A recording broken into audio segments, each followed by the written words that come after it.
Bonjour à toutes et à tous, bienvenue sur KTV et Kwezi FM, le 106.9 pour un temps de parole avec Isiaka Abdillah, ancien conseiller général ici à Mayotte, tout le monde le connaît. Isiaka, bonjour.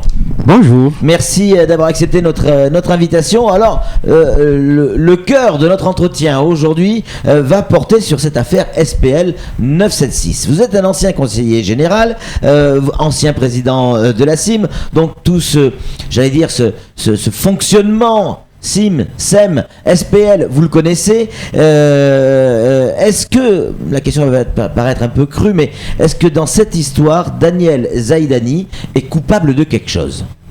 Alors, c'est difficile à juger tout de suite, oui. Parce qu'il faut comprendre que la SPL est une société publique locale régie en grande partie par les dispositions du Code de commerce et non plus du Code des collectivités locales. Voilà. Ça, c'est un premier point. Donc, c'est régi sous la forme du privé, en fait. Sous la forme du privé. Maintenant, ces membres, et c'est là où les choses doivent être claires, ces actionnaires doivent obligatoirement être des collectivités publiques. Et c'est le cas. Jusqu'à là, il n'y a rien à dire. S'agissant maintenant de cette affaire concernant l'indemnité. Oui. Les fameux 99 000 euros, pour ne pas dire 100 000. Oui, pour ne pas dire 100 000. Il revient à chaque collectivité qui délègue, chaque collectivité actionnaire qui délègue un membre pour participer au conseil d'administration ou au conseil de surveillance de la société, de voir quelles sont les modalités d'indemnisation, parce que figurez-vous, quand on participe à un conseil d'administration d'une société, si on est employé, l'employeur n'est pas obligé de vous garder le salaire, parce que c'est une journée pour laquelle vous n'êtes pas au bureau, vous n'êtes pas au travail. Ouais. Donc il y a forcément suspension de salaire pendant cette période, et très souvent les sociétés choisissent d'indemniser, en tout cas de compenser ce retrait de salaire par une indemnité souvent appelée jeton de présence. Alors une question très simple, est-ce que dans ce cas de figure le conseil général retenait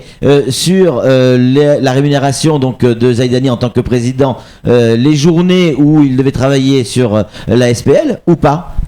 Je ne pense pas, parce que Daniel Zaidani, en tant que président du conseil général, avait une indemnité en tant que président. Oui. Il n'avait pas un salaire. Oui. Donc je ne vois pas comment on pouvait le retenir alors que c'était une indemnité d'élu.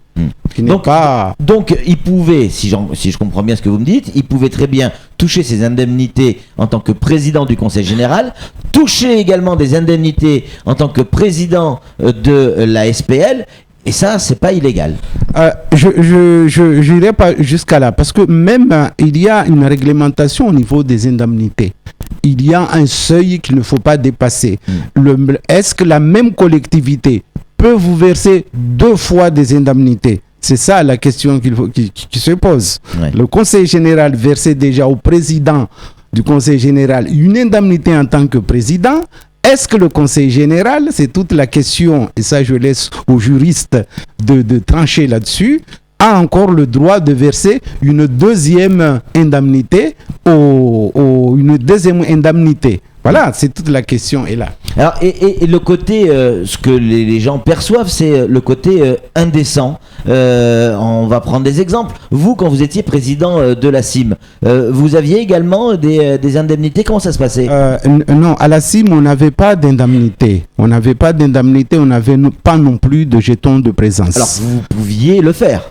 On pouvait le faire, mais compte tenu, parce que c'est toujours délicat quand tu as une société, alors que la CIM a toujours une surface financière beaucoup plus solide que celle de la SPL, mais par tradition, les présidents du conseil d'administration de la CIM exerçaient leurs fonctions de façon bénévole. Moi, j'ai des actionnaires, j'avais des représentants d'actionnaires qui étaient des hauts fonctionnaires qui représentaient différents ministères et d'autres des collectivités. Ils n'avaient jamais demandé de jeton de présence, encore moins d'indemnité. Et puis, Et puis après, écoute, un conseil d'administration se réunit 1 ou 2 fois par mois. Il n'y a que le président qui travaille beaucoup plus parce qu'il y a les commissions d'appel d'offres. Mais vous, à l'époque, vous avez fait le choix de rien prendre. J'ai fait le choix de rien prendre parce que pour moi, ça faisait partie de ma mission en tant qu'élu de collectivité locale. Zaidani aurait dû faire la même chose? Ah ben, je pense, compte tenu de l'état qui est embryonnaire d'une société qui s'est créée, oui, probablement il aurait dû le faire comme ça. Oui. Samuel. Autre question qui ne touche pas aux indemnités de Daniel Zaidani, mais dans le fonctionnement propre de la SPL 976. En effet, il y a 5 mairies qui sont au capital. Elles sont toutes participantes à hauteur de 10 000 euros. Le conseil général à hauteur de 190 000 euros.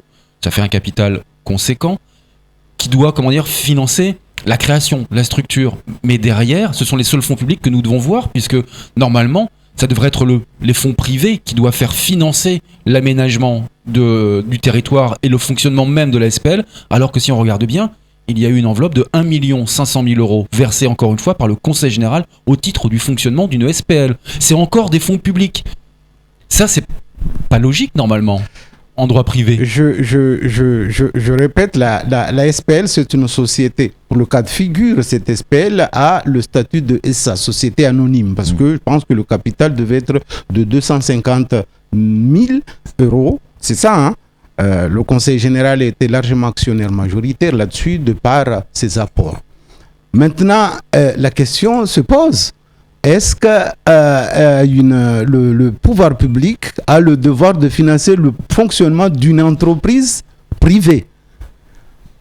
Il existe des mécanismes de financement des actions des entreprises dans le cadre de leur investissement. C'est tout là aussi que les juristes doivent apprécier la situation. Une fois que le capital est constitué, c'est à la société de créer ses propres actions, ses propres actions, en même temps dégager de la marge pour son fonctionnement. S'agissant des projets, il reviendra à ceux qui sont commanditaires de ces projets de payer les projets. Maintenant, le fonctionnement d'une entreprise relève totalement de la compétence même de l'entreprise.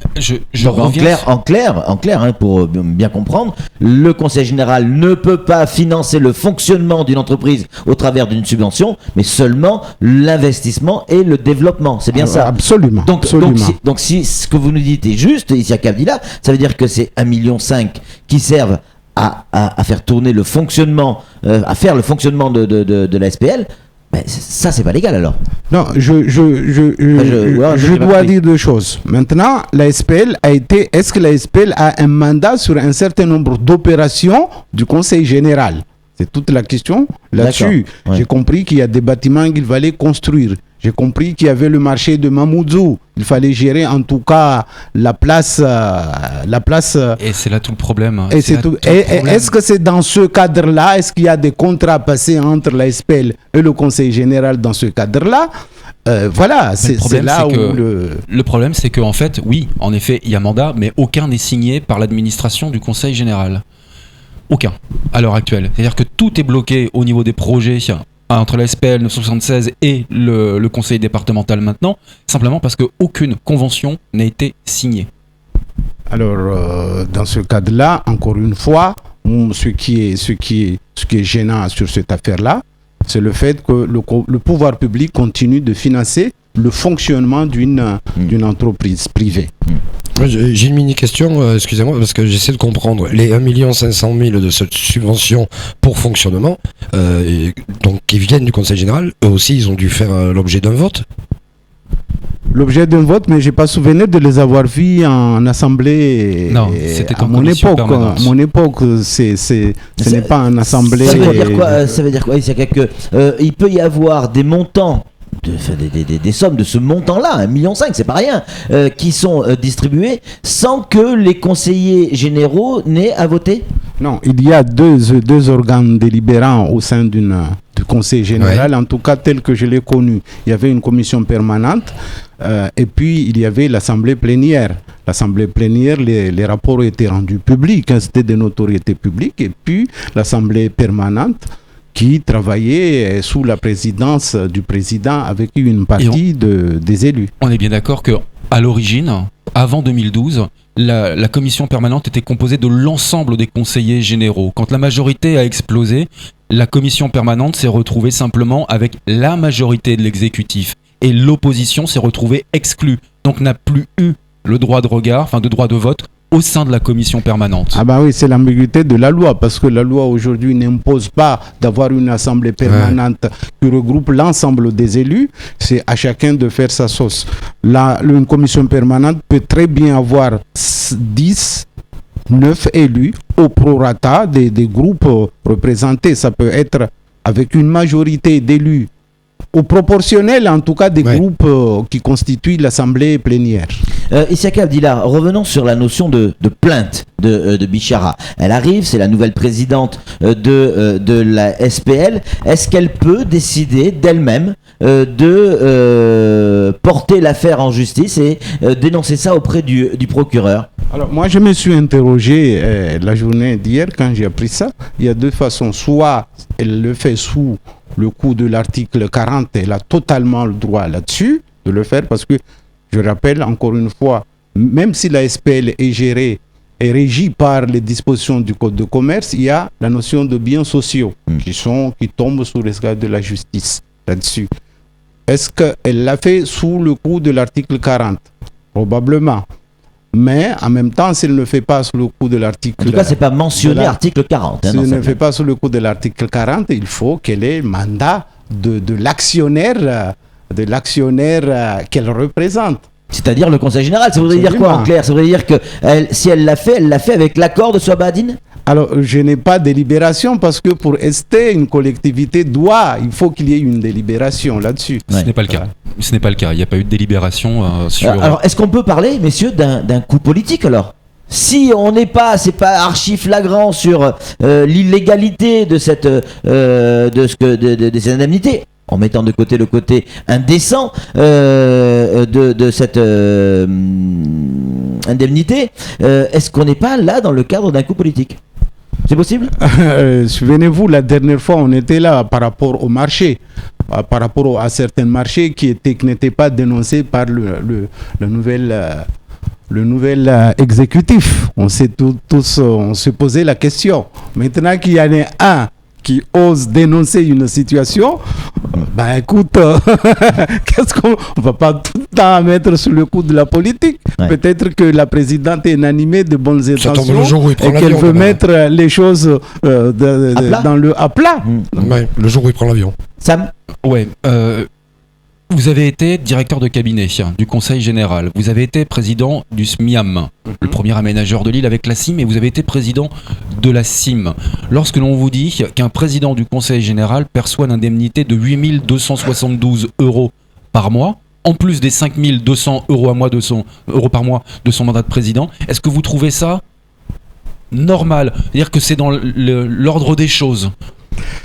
Ce n'est pas dans l'ordre des choses, parce qu'on a des jeunes collectivités qui souffrent déjà financièrement, qui souffrent à la fois pour leur fonctionnement, mais aussi pour l'investissement. Et nous avons aussi plusieurs jeunes, en tout cas des demandeurs d'emploi aussi importants. C'est toute la question qu'il faudra se poser. Maintenant, la question centrale, est-ce qu'une seule collectivité peut verser autant d'indemnités à une seule personne? Vous, en tant qu'ancien conseiller général, parce qu'à l'époque de la création de la SPL, etc., vous étiez conseiller général. Est-ce que vous étiez au courant de ce qui se passait autour de la SPL? Est-ce que vous étiez au courant sur cette constitution? Est-ce que vous vous êtes posé des questions? À quoi elle allait servir? Qui allait la financer? Est-ce que on pensait déjà aux jetons de présence ou aux indemnités? Est-ce qu'on crée ce genre d'entreprise ou d'institution en quelque sorte en visant des indemnités, le moyen de rentrer de l'argent? J'ose croire que ce n'était pas l'objectif premier. Parce que une SPL comme les SEM, comme les groupements tout court des collectivités régis cette fois-ci par le code des collectivités locales. Ce sont des instruments mis en place par le législateur pour faciliter la gestion des services publics dans nos collectivités. Et une SPL, quoi que les gens pouvaient le penser, pour moi, je n'ai jamais considéré que venait en concurrence par rapport à la CIM, parce que c'est pas déjà la même surface. Et puis à Mayotte, nous avons que 2 entreprises publiques locales. On a la CIM et EDM, qui sont des SEM. Et une entreprise publique en plus pour des missions qui ne sont pas couvertes par les 2 premières entreprises publiques, pour moi c'était l'aubaine. Donc c'est un instrument suffisamment utilisé à La Réunion aujourd'hui qui couvre l'ensemble des collectivités et des compétences qui vont du transport à l'aménagement en passant par le logement.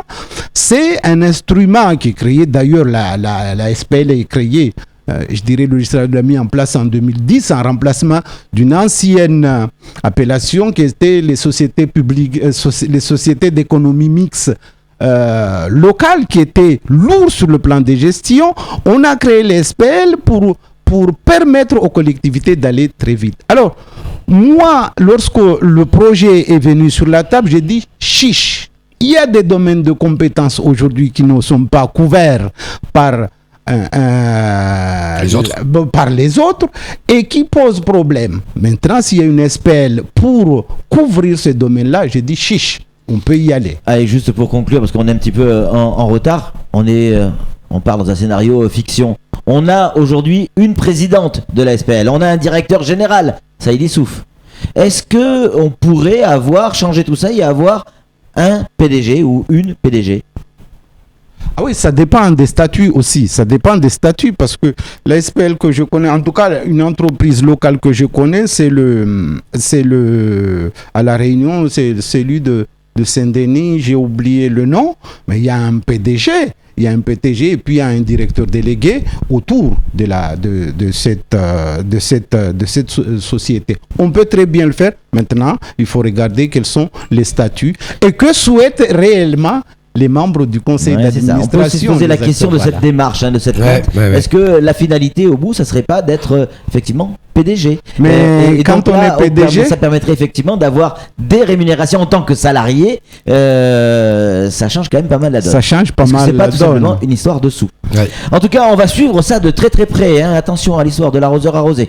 Allez, merci beaucoup. Isiaka Abdillah, c'est tout pour ce temps de parole tout de suite. La suite de nos programmes.